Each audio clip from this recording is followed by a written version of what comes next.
قال رسول الله صلى الله عليه وسلم রাসূলুল্লাহ সাল্লাল্লাহু আলাইহি ওয়াসাল্লাম বলেন, মান সামা রমাদান সুম্মা আতবাহু সিত্তাম মিন শাওয়াল, যে ব্যক্তি রমজানের রোজা রাখে এরপর শাওয়াল মাসের 6টি রোজা রাখে, কানা কাসিয়ামিদ দাহরি কুল্লি, পুরা বছর কেমন যেন সে রোজা রাখছে।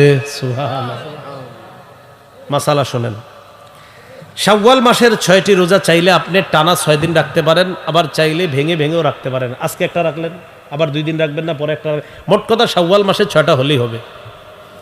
মা বোনরা যারা, মা বোনরা হাসবেন না কেউ, শ্রদ্ধার সাথে শুনবো। মা বোনরা যারা রমজান মাসে আল্লাহ প্রদত্ত অসুস্থতার সম্মুখীন হয়েছে, এই অসুস্থতার কারণে অনেক মা বোনরা 3 দিন, 5 দিন, 7 দিন, 10 দিন বা কম বেশি রোজা রাখতে, রমজান পরবর্তী শাওয়ালের 6টি রোজা রাখতে চায়, শাওয়ালের 6 রোজা আলাদা রাখতে হবে, আর তাদের ভেঙে যাওয়া রোজা আলাদা রাখতে হবে। কথা বুঝে আসছে? আচ্ছা, আরেকটু স্পষ্ট করি। মনে করেন আমাদের কোনো বোন রমজানে 5টি রোজা রাখতে পারে নাই অসুস্থতার কারণে, রমজানের পরে তিনি এই 5 রোজা তার কাজা আলাদা করতে হবে, আর শাওয়ালের 6 রোজা আলাদা রাখতে হবে। এমন না যে যদি আমি শাওয়ালের রোজার দিন যদি ওই রোজার নিয়ত করি, হবে না। বুঝে আসছে? তাহলে শাওয়ালের রোজা আলাদা, আর ভাঙতি যেই রোজা ওটা আলাদা রাখতে হবে। এ হলো 8 নাম্বার কাজ আমাদের রমজান পরবর্তী। রমজান পরবর্তী 9 নাম্বার কাজ, গুনাহ ছেড়ে দেওয়ার দৃঢ় প্রতিজ্ঞা করা। বলেন, আবার বলেন। তাহলে আমরা ইনশাআল্লাহ এই এখন থেকে দৃঢ় প্রতিজ্ঞা করলাম, আমরা গুনাহ করব না। বলেন ইনশাআল্লাহ। 4 শর্তে গুনাহ থেকে তওবা করেন। বলেন, কয় শর্ত? 4 শর্ত। 1 নাম্বার, এই শর্তগুলো আমার সাথে বলবেন। বলেন, গুনাহ থেকে ফিরে আসা। 2 নম্বর, গুনাহের উপর অনুতপ্ত হওয়া। 4 নম্বর, ভবিষ্যতে গুনাহ না। 3 নম্বর, আচ্ছা 1 নাম্বার গুনাহ থেকে ফিরে আসা, 2 নম্বর গুনাহের উপর অনুতপ্ত হওয়া, 3 নম্বর ভবিষ্যতে গুনাহ না করার অঙ্গীকার করা, 4 নম্বর বান্দার হক আদায় করে দেওয়া। মনে থাকবে না ইনশাআল্লাহ? তাহলে 4 শর্তে গুনাহ থেকে আমরা তওবা করব। 1 নাম্বার গুনাহ থেকে ফিরে আসা, 2 নাম্বার আমি গুনাহটা করছি অনুতপ্ত, ছি এটা আমি ঠিক করি নাই, এটা অনুতপ্ত। অনুতপ্ত কিন্তু আজীব এক জিনিস।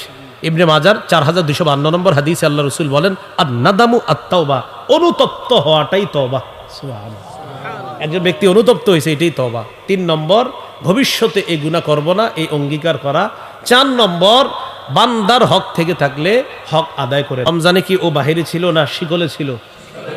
এখন ওর মেজাজ খারাপ যে আমি এতদিন পর্যন্ত বন্দী ছিলাম, আর উম্মত এই পরিমাণ ইবাদত করছে, এখন ওর একমাত্র চিন্তা চেতনা আর টার্গেট আমাদের রমজানের ইবাদতগুলা কিভাবে নষ্ট করা যায়। সূরা ফাতিরের 6 নম্বর আয়াতে আল্লাহ বলেন, ইন্নাশ শাইতানা লাকুম আদুউন ফাত্তাখিযুহু আদুওয়া ইন্নামা ইয়াদউ হিজবাহু লিয়াকুনু মিন আসহাবিস সাঈর, নিশ্চয়ই শয়তান তোমাদের শত্রু, তাকে শত্রু হিসাবে গ্রহণ করো। বলেন, শয়তান আমাদের শত্রু। ও কিন্তু আমাদেরকে এখন দেখতেছে, জানেন? শয়তান আমাদেরকে এখন দেখতেছে, আমাদের এই কথাবার্তা সব শুনতেছে, আর মেজাজ খারাপ করতেছে, আর বলতেছে আপনি কি আর কোনো বিষয় পান না খুঁজা? এটা শয়তানের টেনশন খুব। শয়তান যে আমাদেরকে এই মুহূর্তে দেখতেছে, দলিল সূরা আরাফের 27 নম্বর আয়াত। কোন সূরা? সূরা আরাফের 27 নম্বর আয়াত। আল্লাহ বলেন, ইয়া বানি আদম লা ইয়াফতিনান্নাকুমুশ শাইতানু কামা আখরাজা আবাওয়াইকুম মিনাল জান্নাহ ইয়ানজিউ আনহুমা লিবাসাহুমা লিউরিয়াহুমা সাওআতিহিমা ইন্নাহু ইয়ারাকুম হুয়া ওয়া কাবিলুহু মিন হাইসু লা তারাউনাহুম।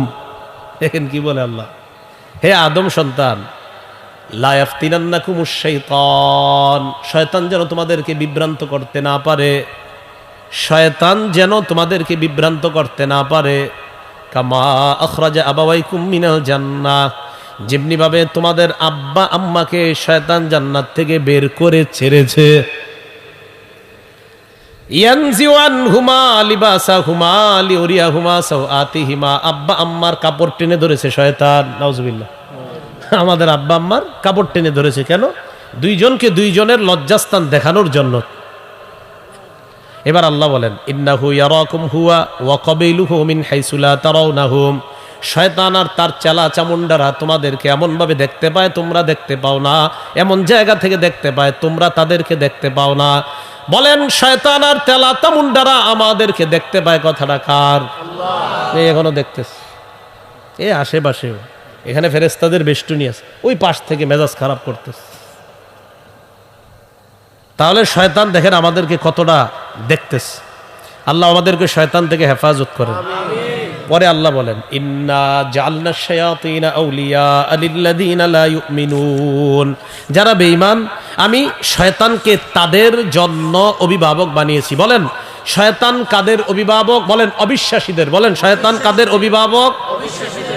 শয়তান কাদের শত্রু? বলেন বিশ্বাসীদের। বলেন তো শয়তান কাদের অভিভাবক? শয়তান কাদের বন্ধু? অবিশ্বাসীদের। শয়তান কাদের বন্ধু? শয়তান কাদের শত্রু? আচ্ছা, আমাদের অভিভাবক কে? আল্লাহ। সুবহানাল্লাহ। আমাদের অভিভাবক কে? আল্লাহ। সূরা বাকারা 257 নং আয়াতে আল্লাহ বলেন আল্লাহু ওয়ালিয়ুল্লাযীনা আমানু ইউখরিজুহুম মিনাজ যুলুমাতি ইলান নূর, যারা ঈমানদার তাদের অভিভাবক তাদের বন্ধু আল্লাহ। তাহলে ঈমানদারদের বন্ধু আল্লাহ, বেঈমানদের বন্ধু শয়তান।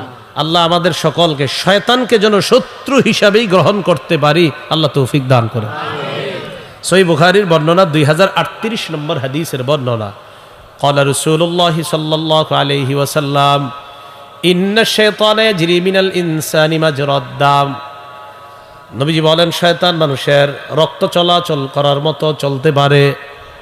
রক্ত চলাচল না করলে বাঁচবো না মরবো? আর চলাচল না করলে বাঁচবো না মরবো? নবীজি বলেন ইবলিস রক্ত চলাচল যেইভাবে করে এইভাবে সূক্ষ্মভাবে তোমাদের শরীরে চলতে পারে। সাহাবায়ে কেরাম বললেন অমিনকা, হুজুর আপনার শরীরেও কি চলতে পারে? নবীজি বললেন অমিন্নি, আমার শরীরেও চলতে পারে, ওয়ালাকিন্নাল্লাহ আ'আনানি ফাআসলাম, তবে শয়তানের মোকাবেলায় আল্লাহ আমাকে সাহায্য করে তাই আমি নিরাপদ থেকে যাই।